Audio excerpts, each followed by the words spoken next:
las grandes empresas que recibieron ayuda del gobierno durante la pandemia. En 7 meses, Duque giró 5 billones a empresarios privados para ayudar con la crisis económica. Entre estas empresas estaban las de sus amigos, los Sarmiento Angulo, los Santo Domingo, los Gilinski y los Ardila Lule. Según Confecámaras, el 80% de las grandes empresas en Colombia se llevaron el botín, mientras que solo un 9% de las pequeñas y medianas empresas adquirieron la ayuda. Entre las grandes empresas se encontraban nada más y nada menos que El Tiempo, Semana, Rimas, Productos Yupi, Postobón, Incauca, Atlético Nacional, RCN Televisión, RCN Radio, Winsport, entre otras. Y así es fácil determinar por qué existe esta portada y también por qué existe esta. Según las dos orillas, la indignación era absoluta y ese gobierno demostró su incapacidad para ayudar al pueblo de a pie, salvaguardando los activos de los más poderosos del país, ayudas a los grupos económicos que controlan sospechosamente a los medios de comunicación. Por eso es normal escuchar al presidente Petro decir estas palabras. Y fuimos responsables.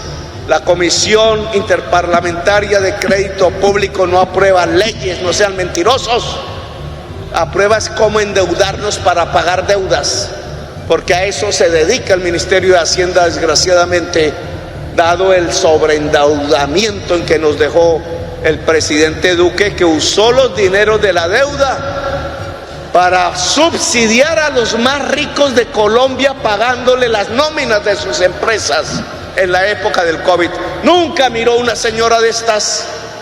Nunca miró una cooperativa de pescadores. Y la deuda no solo fue en esa materia, sino que según Vicente Calvo, cuando Gaviria dejó el ministerio en el 2018, gran parte de las EPS estaban quebradas. Llegó Duque y les dio entre 7 y 10 billones por el acuerdo de punto final. Nadie sabe cuánto a ciencia cierta. Siguieron quebradas y no le pagaron a nadie. Llegó el COVID, la actividad bajó un 75%. También dijeron que la UPC era insuficiente, ya que la desaparecieron toda y siguieron quebradas. Terminó Ruiz en agosto 2022, dejando un decreto leonino cambiando las reglas del juego financiero de las EPS 2 días antes de retirarse y siguieron quebradas, y con ese decreto dando los lineamientos para empeorar la situación para que disimularan las reservas técnicas no resguardadas, inventando cruces con cuentas que no tenían nada que ver con el concepto de solvencia requerido. ¿Qué otra cosa esperaban si no era esta implosión del sistema que se está viviendo hoy? Y parece que hay tanto desespero en las EPS para seguir desapareciendo los recursos que, según el estudio del Ministerio de Salud y Ladres, hay fallos en gestión de recursos y datos de las EPS. Esto quiere decir que las EPS reportaron datos con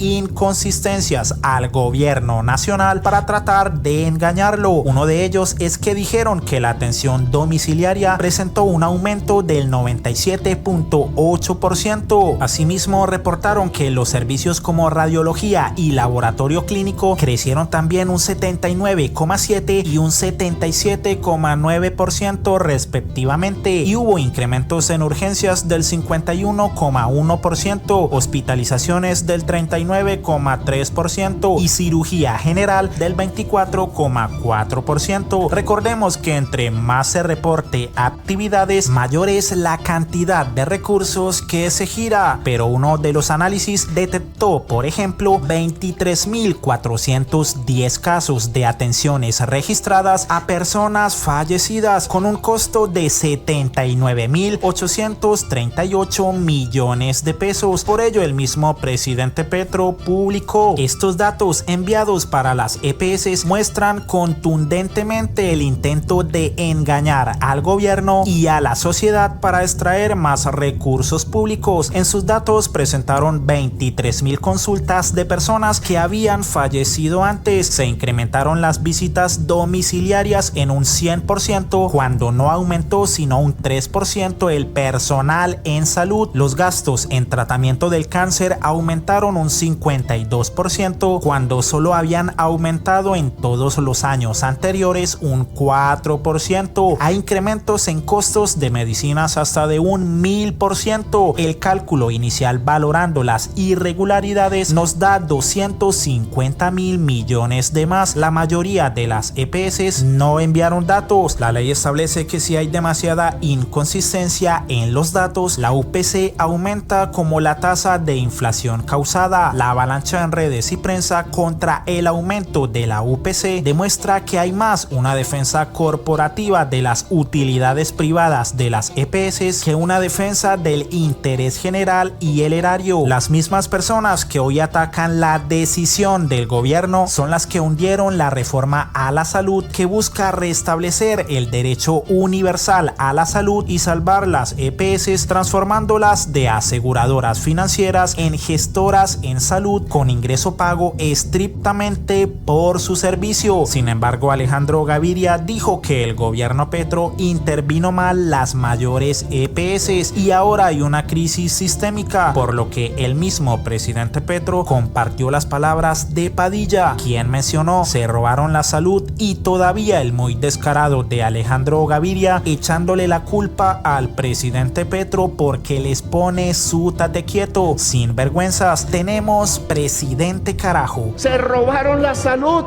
endeudaron el país por billones. ¿Y para qué usaron la deuda pública nueva con que endeudaron el país? Para subsidiar la nómina de los señores del tiempo, para subsidiar las nóminas de las empresas de los Gilinski, para subsidiar las nóminas de los más ricos de Colombia, los súper ricos. Que a veces el ciudadano de clase media dice: es que yo como me siento rico, me está insultando Petro. Súper ricos. El dinero público que ahora toca pagarlo a todos nosotros, porque nos endeudaron en 5.600 millones de dólares con el Fondo Monetario Internacional, FMI, ahora nos ahorcan. Y ahora el Congreso se da la oportunidad, no todos, obvio, la mayoría de las comisiones terceras, de decir: aquí los tenemos, no les aprobamos el presupuesto y solo pagarán nóminas y deuda, y no habrá dinero para el pueblo. Pero eso sí, de primeras y con un botón que se espicha automáticamente, saldrán las partidas para pagarle a los concesionarios de la carretera, las carreteras 4G y 5G que cobran además con peaje.